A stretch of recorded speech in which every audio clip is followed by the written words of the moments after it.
here is the ghost. Howdy, I'm Daniel with Roslyn Rags and welcome to a tie-dye tutorial. In this video I would like to show you how I do this ghost design. And what I did was I just marked the edges of the shirt so I could fold the shirt in half a little bit easier and a little bit more evenly than just eyeballing it. And what I'm going to do is I'm going to separate the front of the shirt from the back of the shirt. And the shirt has been soaked in soda ash, a soda ash solution, which is I use approximately 1 cup soda ash to 1 gallon of water. And so the shirt's in half right now.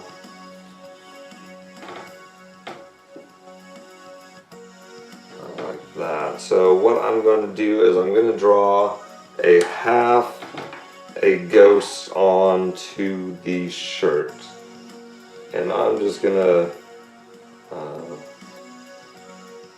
this is just a rough estimate of where I want my fan folds to go, and I also have some artificial sinew. So I soak the shirt in a soda ash solution for about half an hour, and then I spin it out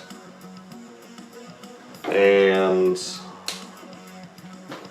I'll dry it until it's to whatever dampness I want the designs to be.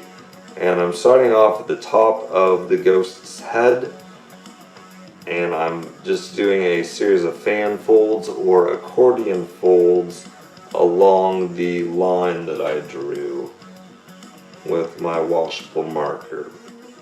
And the fan folds are a little bit over 1/4 of an inch, not quite half an inch, I would say. And when it's a nice straight line, it's easy to fan fold. Now we are getting into kind of these lumps that I made. And fabric flows differently than paper origami, so you can kind of get the shirt to fan fold into some pretty crazy wavy lines. So that is the body of the ghost. I have some artificial sinew here. I'm going to just wrap it around the line of the ghost, the outline of the body, and I'm going to hold it and just kind of pull it tight. It can slip out on you if you're not careful. I'm just going to add a couple more, but I don't use knots or anything on my design. So there's that. Now for the eye, I'm just going to kind of fan fold it together, and whatever is on this side of the eye is going to be the eye, and whatever on the other side of the eye is just going to be the face of the ghost, or the body of the ghost, however you want to look at it. So now what I'm going to do is fold his mouth. And this was just kind of to give me an idea of where it was. I don't know, you can kind of try and fan fold it like that. You can give it a frowny face, you can give it kind of a surprise look. And now I'm going to take the artificial sinew and I wrap it around a couple times. I'm I'm just going to pull it tight. And sometimes it will get out of hand on me a little bit, as you can see, but it should work out okay for me. Now I'm going to take a pair of scissors, and without cutting the cotton, I'm going to cut the sinew, and I have a small little rubber band that I'm going to put on the mouth, and I may do that again. I'm going to cut this without cutting the cotton, and I'm going to leave a little bit extra on the end of the eye, the kind of further down, from closer to the beginning of this line of sinew. And then I'm going to do the same thing. I'm just going to cut this without cutting the cotton, just so it gives me a little more room to maneuver the dye. I'm going to keep this area white as much as I can, so as I'm putting down dye next to the white, I don't want it to come in contact with the white, and that's relatively difficult. Dye kind of flows around. So now that I have most of the ghost done, I'm going to take the back of the shirt. I'm just going to do a series of fan folds going up along the length of it. I'm probably going to just do this hem right here, the seam, as the height of the fan folds. And if they're not even, I'm not too worried about it. Hopefully I will dye the shirt well enough that anything that's uneven will just kind of look intended. That's kind of the nice thing about tie-dye, is that people don't really see what you're going for, they just see the finished piece. And if you can make the finished piece look good enough, then it doesn't really matter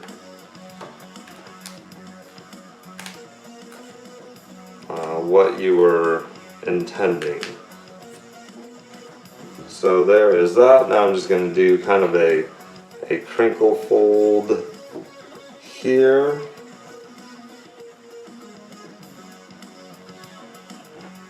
I'm using size 19 rubber bands on this part of the fold.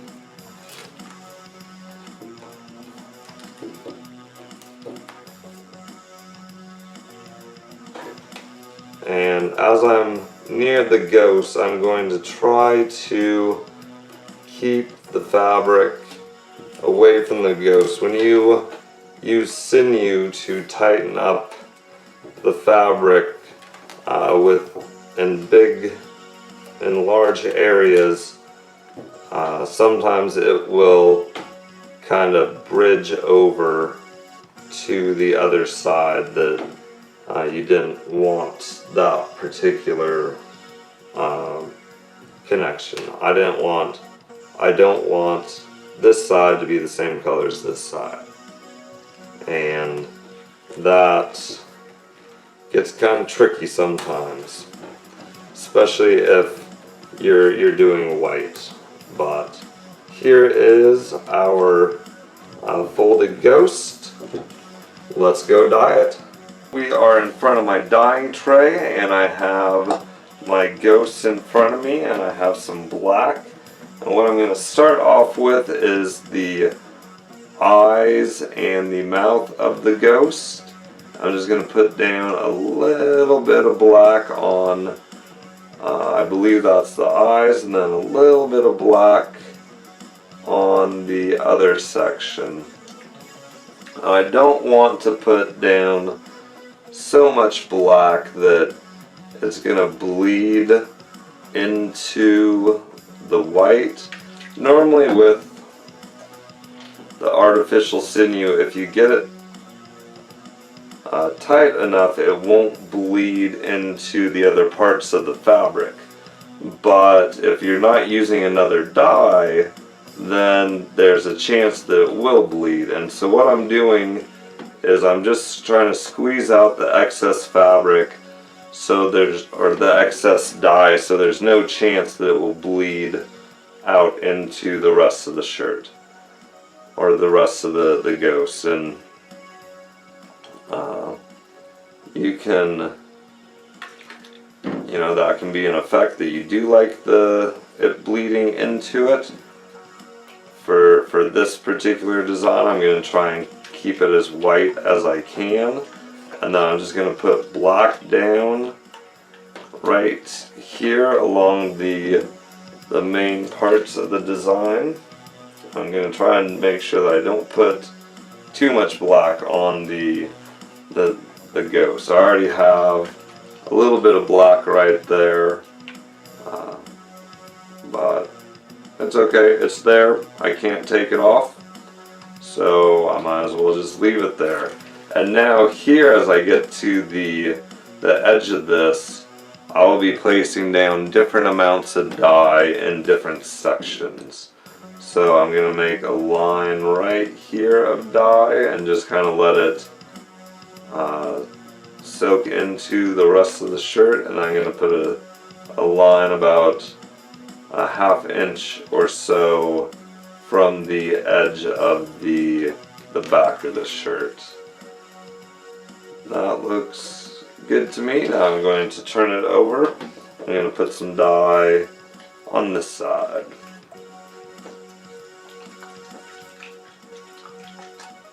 And if you want to have a completely black shirt, you could do that. You can squeeze the fabric to try and get the dye further into the design. I'm just kind of going for this effect right here. I think that this will look good for this particular video. And now I'm just kind of putting down dye almost in the opposite sections than I did last time, and I'm going to give it a quick squeeze. I'm going to try and keep this white area on top above it, so gravity can't really go down into the shirt. And that looks good to me. I will put this in a plastic bag. I'll keep the white area elevated, and I'll let it sit for 24 hours before I wash it out. So thanks a lot for watching. Have fun dyeing. Here is the opening of this ghost design. It has been washed out once. It sat for 24 hours in a bag since it's been dyed, and then I've washed it out once so it's a little bit easier to handle.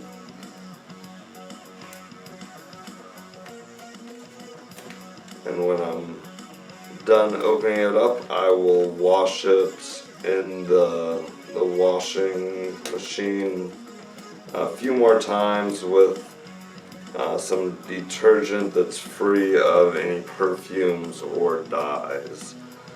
And here is the sinew coming off, and this particular design is gonna go to Haley, so I hope that you like your shirt, Haley, and that it's in time for Halloween.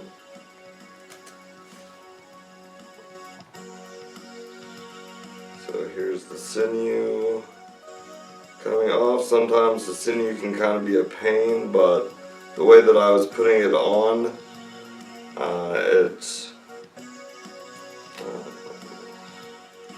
you shouldn't need a knife or scissors or anything sharp to take it off. So here is the back of the shirt. and that'll probably lighten up a little bit in the wash. And here is the ghost. So they look like a happy little ghost. So there you go. Once again, thanks for watching.